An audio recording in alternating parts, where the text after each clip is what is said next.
Salut les brasseuses et les brasseurs. Alors, dans cette vidéo, je voulais tout d'abord vous souhaiter une excellente année 2025. Alors, si je voulais faire cette vidéo aujourd'hui, c'est bien sûr pour vous souhaiter une bonne année 2025, mais c'est aussi pour faire une rétrospection de la chaîne et vous parler de ce qui va se passer l'année prochaine et ce que je compte faire pour cette année 2025. On va commencer par la rétrospection de la chaîne. Pour ceux qui me suivent depuis plus d'un an, vous avez pu remarquer que le rythme de publication des vidéos a grandement augmenté.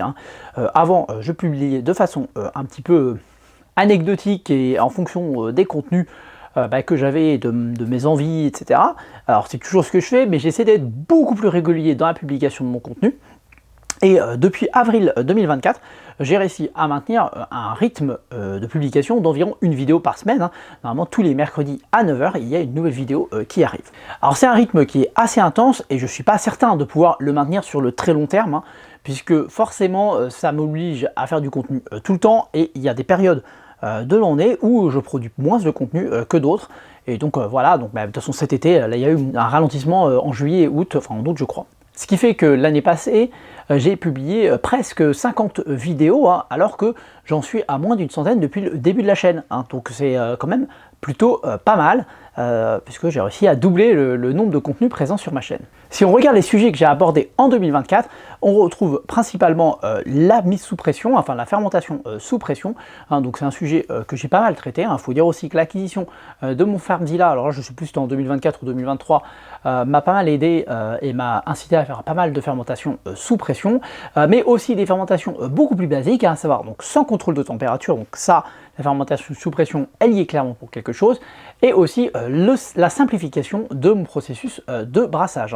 Je suis passé d'un brassage assez compliqué avec plusieurs cuves. Progressivement, j'ai réduit le nombre de cuves pour arriver à mon fermenteur, ma cuve d'empâtage et d'ébullition actuelle, donc une simple cuve avec une isolation et sans contrôle de température durant la fermentation. Ça m'a permis aussi d'augmenter le nombre de brassins significativement en réduisant un petit peu le volume brassé à chaque fois, et donc ça me permet aussi de faire plus de tests. Donc au final, réduire la taille de la cuve permet de brasser plus et donc d'améliorer aussi son expérience. Je pense sérieusement pour les débutants que c'est plus simple d'avoir une petite cuve et que c'est mieux. Et dans mon cas, moi, ça me permet de faire plus d'expérience et donc c'est pas plus mal. Une autre type de vidéo qui est assez fréquent, c'est les analyses de courbes. Donc j'ai fait plusieurs fois où j'analyse les courbes de température.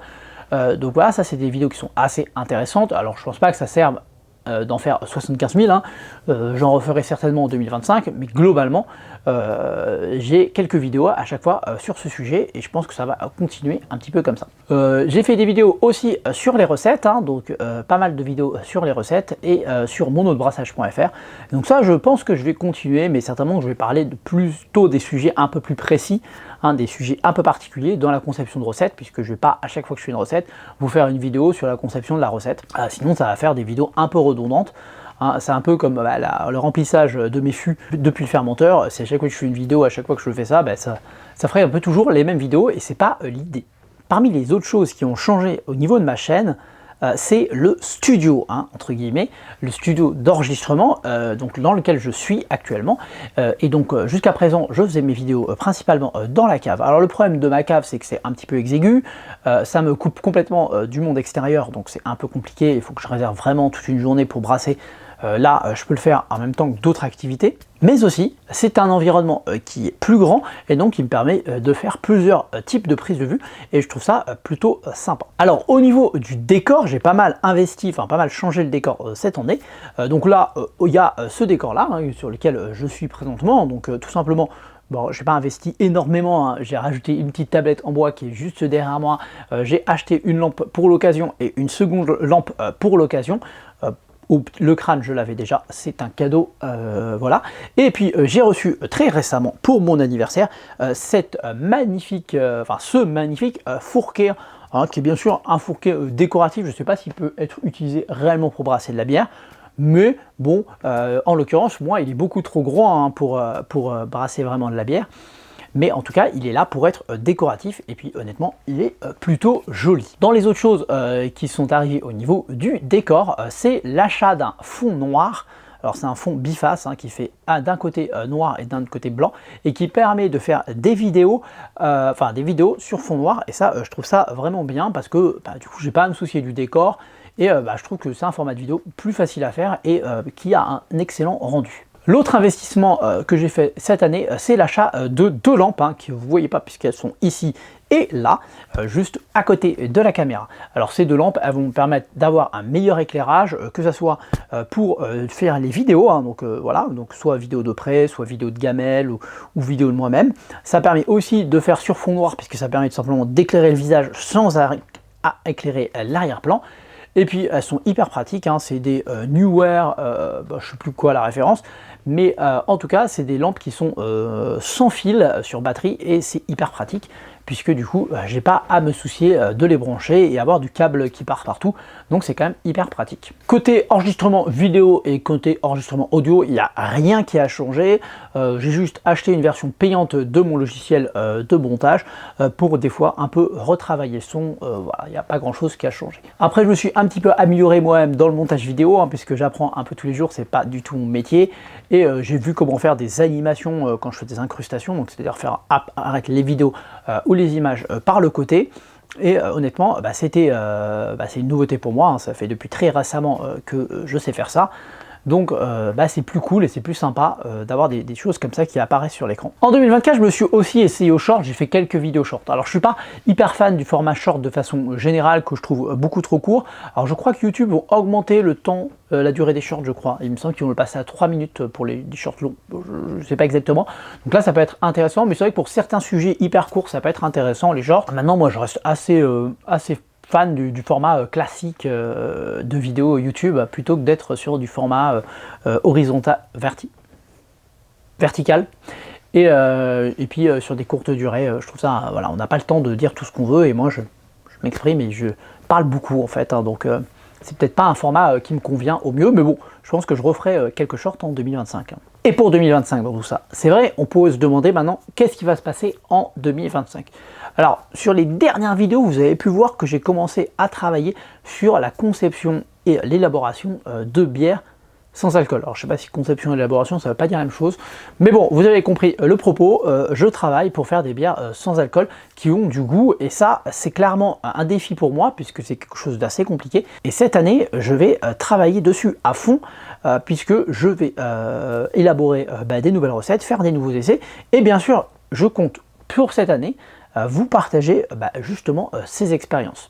Dans les autres vidéos que je compte faire, bien sûr, il y aura toujours la fermentation sous pression, hein, ça, il y aura toujours des choses à dire, je pense. Il y a toujours des nouveautés, des nouvelles choses à observer. Ce que j'aimerais faire aussi pour 2025, c'est tester un petit peu plus au niveau de l'houblonnage, hein, donc pouvoir faire plus de dry hop et notamment faire un test plus sérieux sur le Fantas Powder. Fantas Powder, c'est quelque chose qui permet normalement d'améliorer, encore augmenter les goûts du houblon.